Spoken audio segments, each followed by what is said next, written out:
ఆయన పేరు ఆది కూడా, ఆది.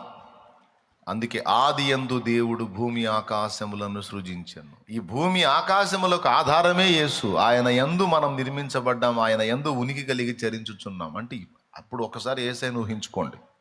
నేను చెప్పేది ఆ పర్సనాలిటీయే.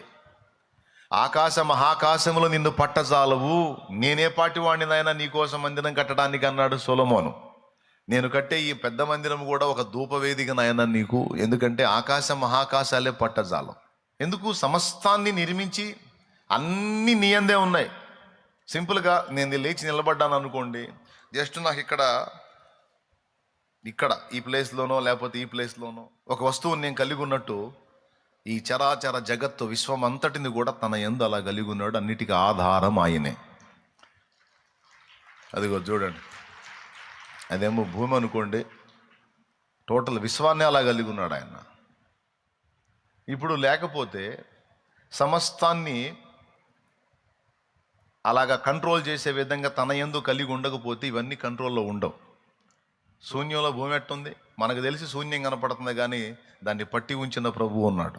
అలాగే గ్రహాలు, నక్షత్ర మండలాలు, నెబ్యులాలు, గెలాక్సీలు, పాలపుంతలు, ఇవన్నీ నిర్ణీత కక్షల్లో పరిభ్రమిస్తూ ఎక్కడెక్కడ పర్ఫెక్ట్గా ఉండి వ్యవస్థ నడుస్తుంది అంటే అన్నిటినీ దేని స్థానంలో దాన్ని పక్కాగా పట్టి ఉంచినటువంటి శక్తి ఏదో ఉంది.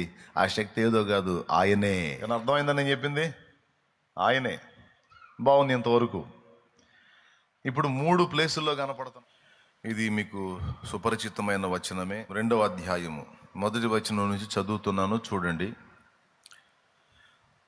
ఎఫెసులో ఉన్న సంఘపు దూతకు ఇలాగు రాయుము: 7 నక్షత్రములు తన కుడి చేత పట్టుకొని 7 దీపస్తంభముల మధ్య సంచరించువాడు చెప్పు సంగతులేవనగా, నీ క్రియలను, నీ కష్టమును, నీ సహనమును నేను ఎరుగుదును. నీ క్రియలను, నీ కష్టమును, నీ సహనమును నేను ఎరుగుదును. నీవు దుష్టులను సహింపలేవనియు, అపోస్తలు కాకయే తాము అపోస్తలమని చెప్పుకొని వారిని పరీక్షించి వారు అబద్ధికులని నీవు కనుగొంటివనియు, నీవు సహనము కలిగి నా నామము నిమిత్తము భారము భరించి అలయలేదనియు నేను ఎరుగుదును. అయినను మొదట నీకుండిన ప్రేమను వదిలితివని నేను నీ మీద తప్పు ఒకటి మోపవలసి ఉన్నది. నీవు ఏ స్థితిలో నుండి పడితివో అది జ్ఞాపకం చేసుకొని మారు మనసు పొంది ఆ మొదటి క్రియలను చేయుము. అట్లు చేసి నీవు మారు మనసు పొందితేనే సరి. లేని ఎడల నేను నీ యొద్దకు వచ్చి నీ దీపస్తంభమును దాని చోటు నుండి తీసివేతును. అయితే ఈ ఒకటి నీలో ఉన్నది, నికోలాయుతుల క్రియలు నీవు ద్వేషించుచున్నావు, నేను కూడా వీటిని ద్వేషించుచున్నాను. చెవిగలవాడు ఆత్మ సంఘములతో చెప్పుచున్న మాట వినుగాక. జయించువానికి దేవుని పరదైసులో ఉన్న జీవవృక్ష ఫలములు భుజింపనిత్తును. జయించువానికి దేవుని పరదైసులో ఉన్న జీవవృక్ష ఫలములు భుజింపనిత్తును. ప్రభునందు ప్రియులారా, మనం చదువుకున్నటువంటి వాక్య భాగంలో దేవుడు సంఘమును ఎలాగో గమనిస్తున్నాడో, సంఘములో ఉన్నటువంటి నాయకుల దగ్గర నుంచి, విశ్వాసుల దగ్గర నుంచి అందరిని ఎలాగ పర్యవేక్షిస్తున్నాడో అన్నిటిని కూడా మనం గుర్తించవచ్చు. జాగ్రత్తగా వినండి.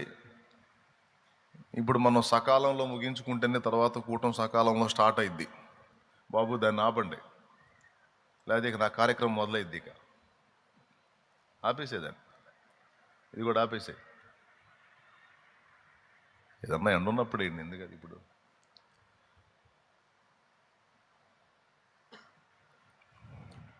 అందరు కలిసి ఒకసారి స్తోత్రం చెప్పండి. ఇంకా వచ్చేవాళ్ళు వచ్చినట్టు ప్రశాంతంగా కూర్చొని దేవుని మాటలు వినండి, ఇక అటు ఇటు తిరగొద్దు. 7 సంఘములకు దేవుడు రాయించినటువంటి లేఖలలో మొట్టమొదటిది ఎఫెసులోనున్న సంఘపు దూతకు రాయించాడు. సంఘానికి రాయించాడా, సంఘపు దూతకు రాయించాడంటే దూతకు రాయమన్నాడు. అసలు ఇంతకు యేసయ్య ఏం చేస్తున్నాడంటే అక్కడే చెప్తున్నాడు. ఆయన 7 దీపస్తంభముల మధ్య సంచరిస్తున్నాను అని చెప్పాడు. 7 నక్షత్రములను కుడి చేత పట్టుకొని 7 దీపస్తంభముల మధ్య సంచరించువాడు చెప్పు సంగతులేవనగా. 7 దీపస్తంభములు అంటేనేమో టోటల్గా సార్వత్రిక సంఘమంతా, ప్రపంచవ్యాప్తంగా ఉన్నటువంటి క్రైస్తవ సంఘమంతా కలిపి సార్వత్రిక సంఘం అంటారు. సార్వత్రిక సంఘము 7 దీపస్తంభములు. 7 అనేది సంపూర్ణ సంఖ్య. ఏం చేస్తున్నాడు ఈయన? 7 నక్షత్రములను కుడి చేత పట్టుకున్నాడంట. నక్షత్రాలు అంటే నాయకులు అని రాస్తుంది పైన, దూతలు అని. జస్ట్ పైకి చూడండి మీరు. 20వ వచనం 1:20, అనగా నా కుడి చేతిలో నీవు చూచిన 7 నక్షత్రములను గూర్చిన మర్మమును, ఆ 7 సువర్ణ దీపస్తంభముల సంగతియు రాయుము. ఆ 7 నక్షత్రములు 7 సంఘములకు దూతలు, ఆ 7 దీపస్తంభములు 7 సంఘములు అన్నాడు. 7 నక్షత్రములు అంటే దూతలండి, సంఘానికి నాయకులు. 7 దీపస్తంభములంటే సంఘములు. నాయకులు 7, సంఘములు 7. మీరు ఆలోచించండి. చిలకలూరుపేట టౌన్లోనే తీసుకుంటే చాలా సంఘాలు ఉన్నాయి. 7 సంఘాలు ఏంది ఒక టౌన్లో తీసుకుంటే? అట్లాంటిది ప్రపంచవ్యాప్తంగా ఎన్ని సంఘాలు ఉంటాయి ఊహించండి. పెద్ద సంఖ్యలో ఉంటాయి. కానీ ఇక్కడ 7 నాయకులు 7 సంఘములు అన్నాడు. అలాగే 2 ప్రోత్సాహాలు 5 దిద్దుబాట్లు 7 సంఘాలకు. 2 సంఘాలనేమో ప్రోత్సహించాడు.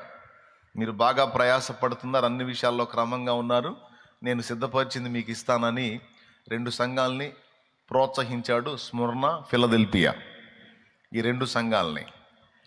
ఇక 5 సంఘాలనేమో హెచ్చరించాడు.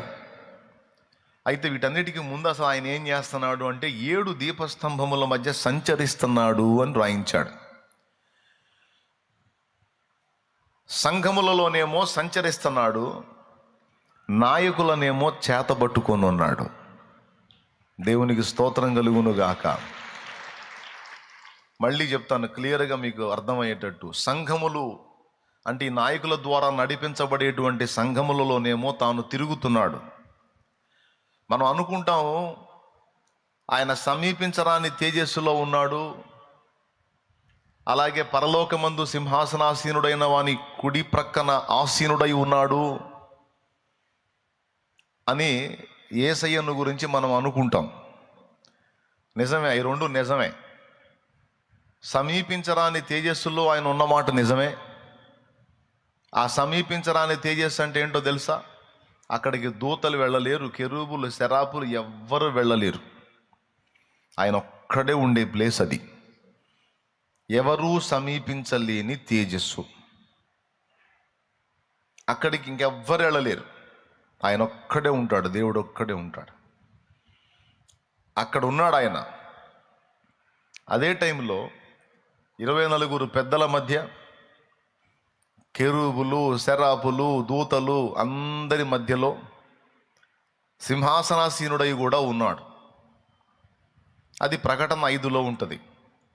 అక్కడ సింహాసనాసీనుడై ఒకడున్నాడు, ఆయన ప్రక్కన యేసయ్య ఉన్నాడు. అలాగే మీరు మార్కు సువార్త చివరిలో చూసినా, కొలసై పత్రిక 3లో చూసినా ఆయన దేవుని కుడిపార్శ్వమందున్నాడు అని ఉంటుంది. మార్కు సువార్త 16లో చూసినా చూడండి. కొలసై పత్రిక తీశాడు, కొలసై పత్రిక 3:1 చూడండి. మీరు క్రీస్తుతో కూడా లేపబడిన వారైతే పైనున్న వాటిని వెదకండి, అక్కడ క్రీస్తు దేవుని కుడి పార్శ్వమున కూర్చుండి ఉన్నాడు అన్నాడు. స్తోత్రం.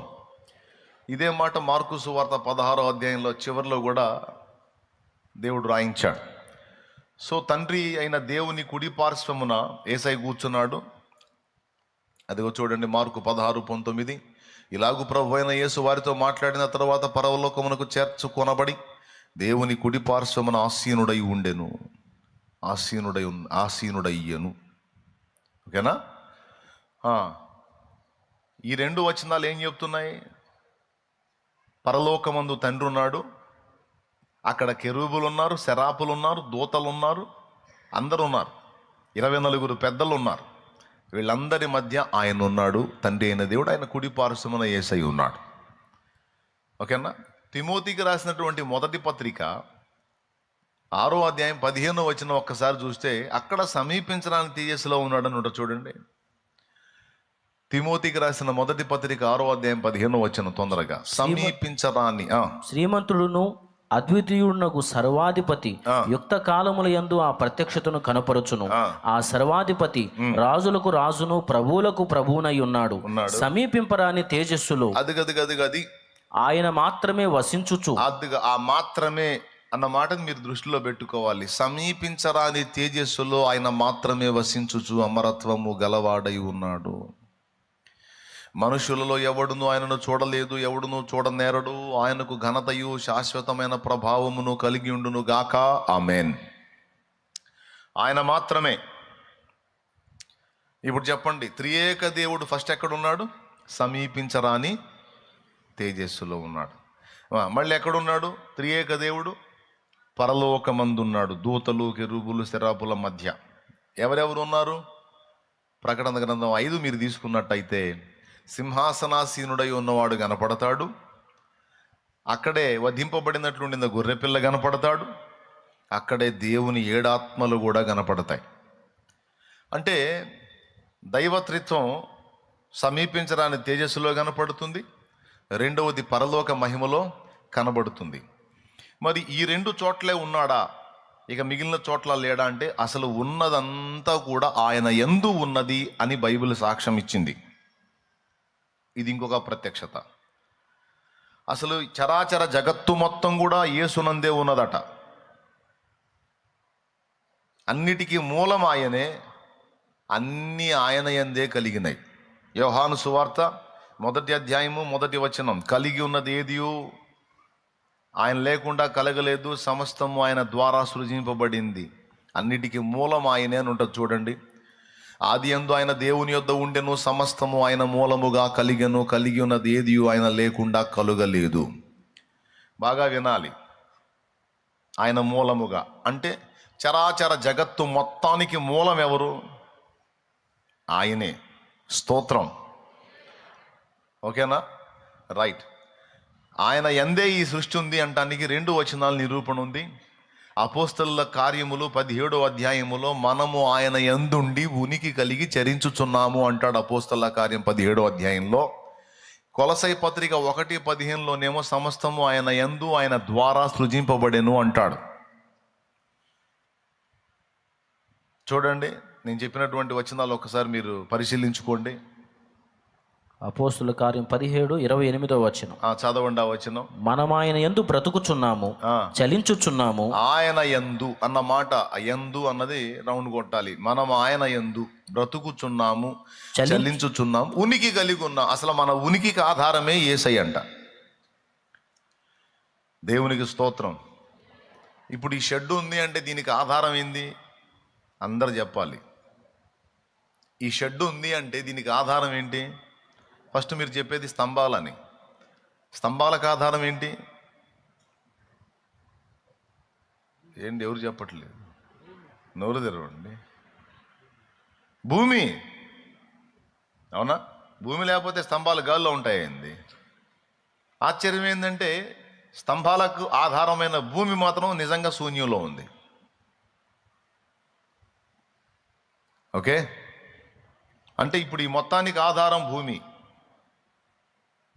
ఓకే, అలాగే ఈ చరాచర జగత్తు మొత్తానికి ఒక ఆధారం, ఒక ఫ్లాట్ ఎవరంటే యేసయ్యేనంట. ఆయన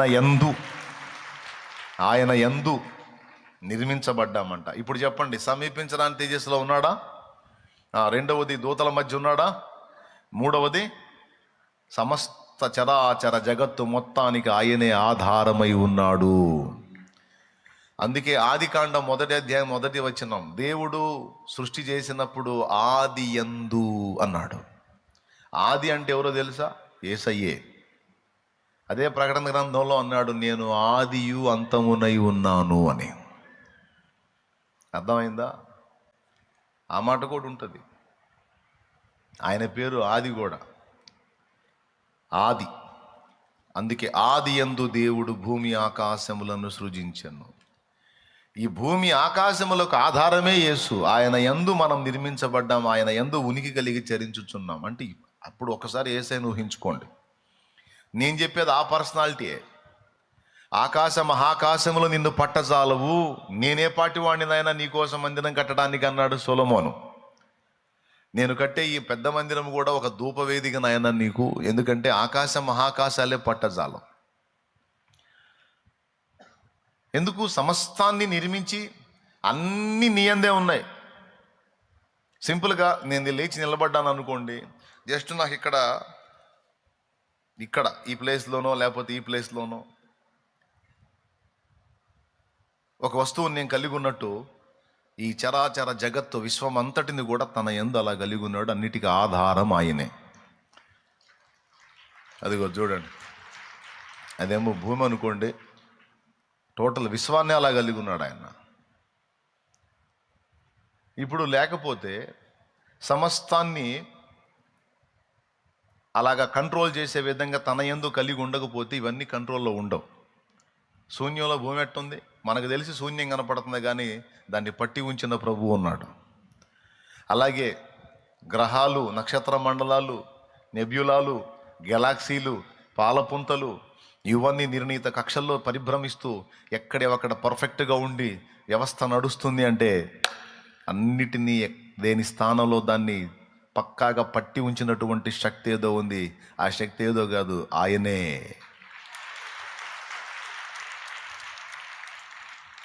కానీ అర్థమైందని నేను చెప్పింది? ఆయనే.